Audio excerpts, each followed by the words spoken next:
तुम्ही सगळे काही आहे का नाही, म्हणजे कसं करायचं तसं करा.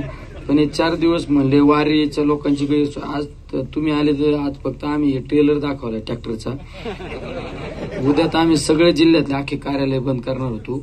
आणि म्हणलं उद्याचे दिवस वारे पंढरपूरचे वारकरी आमचे नगर जिल्हा पास करून जातात. परवा दिवशी अख्खा चक्का जाम करून टाकणार होतो. आणि मग परवा दिवशी चक्का जाम केला का त्याच्यात दुसऱ्या दिवशी ना तुमच्या सगळ्यांचं परमिशन घेऊन ना 1000-2000 ट्रॅक्टरची यंत्रणा लावून या डायरेक्ट मंत्रालयच मोर्चा काढायच्या डोक्यात होतो माझ्या. हे असं हाय सिस्टीम.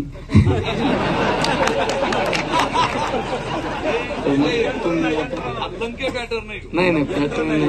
तर मग मला तुम्ही काय विषय नाही तुम्ही सांगा. हे लोक काय म्हणजे उभ्या चर्चा नको व्हायला मार्केटमध्ये काय 2 दिवस बसते उठलून गेले हे नको.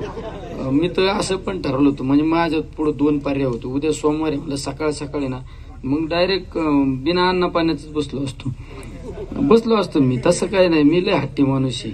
मी केलं नाही उपोषण काय आमच्या तालुक्यात अण्णा आजार येत ना, त्याच्यामुळे मला ती पण सवय आहे. गांधी होता येतं आणि भगतसिंग राजगुरू होता येतं.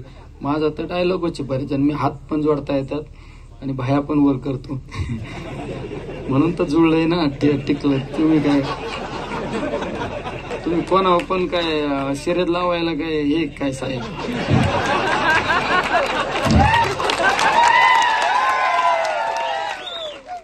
तुम्ही तर हे सगळं उकळून केले आमच्यासारखे महाराष्ट्रातला. तुम्ही तुमचं काय निशाणा अचूक तसं आहे बरोबर मान मारताय. म्हणजे एकदा तर साहेब इतके हे आहेत ना. मी साहेब मला म्हणे ते लोकसभा लढावं लागेल ना. म्हणलं साहेब मला काय जुळत नाही राव. म्हणलं मला हिंदी कळत नाही इंग्रजी कळत नाही. मला म्हणले काय नाही तू निवडून ये.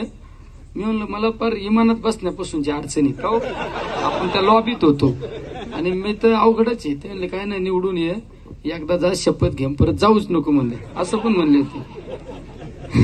पण नाही आता जातो काम पण करतो.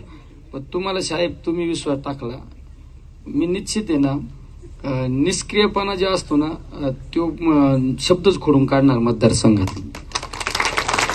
लोकसभा निवडणुकीत लोकांना शब्द झाला पहिलं आंदोलन करीन म्हणलं शेतकऱ्यांच्या दुधाचं कांद्याचं.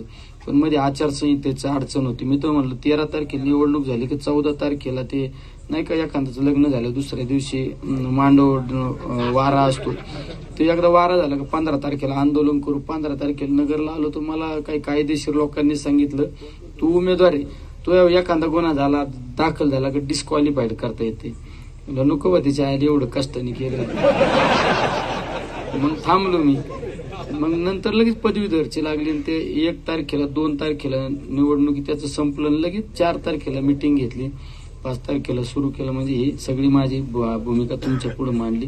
तुम्हीच सांगा फक्त हे साहेब सोडायचं नाही म्हणजे सोडायचं नाही. मी 8 दिवस थांबायला सांगा. 15 दिवस वारी झाली की मला सांगा. हे अभिनय तो कभी नाही साहेब. हे लय अवघड परिस्थिती हो. लोक कर्जबाजार झाले आत्महत्या केल्यात लोकांनी. हे फक्त काय होतं याच्यात आहे ना लोक फक्त स्टँड 4 दिवसापुरतं आंदोलन करतात आणि 5व्या दिवशी न्यूट्रल होतात. एकदाच पंजाब सारखंच करून टाकीतो मी. खरं मला म्हणजे तुम्ही माझ्यापेक्षा अनुभवी आहे. तर मी वारी होऊस तर मला माहिती आहे सगळ्या वारीच्या अडचणी आहेत. तर तुम्हीच आम्हाला सांगा काय करायचंय आणि तुम्ही मला नंतर सिग्नल द्या आणि एकदा लढ म्हणा. मी खरं हटणारच नाही. मी तर तुम्ही म्हणले ना पार मुंबईत पॅक करून टाक 1000-2000 ट्रॅक्टरच घेऊन येतो आणि लोक पण घेऊन येतो. फक्त रस्त्याने जेवणाची व्यवस्था करायला लावा कोणाला. म्हणजे आता माझी भूमिका मांडली बस. आता काय याच्यापेक्षा काय तर ठरवा दोघं अजून वाटलंच नेते मंडळी. इथं राहुल दादा आहे इकडे शिवसेनेचे शहरप्रमुख आहे आपले डॉक्टर साहेब आहे तिकडे आपले बाळासाहेब आहे विक्रमभाई आहे योगी आहे आपला अभिषेकराव आहेत इकडं रामेश्वर आता नवीन युवक जिल्हा अध्यक्ष झाले आहेत. कारले साहेब आहेत मागे त्यांच्या तर लय डीप मध्ये अभ्यास आहे. ते म्हणजे तुम्ही 7-8 जण जाऊन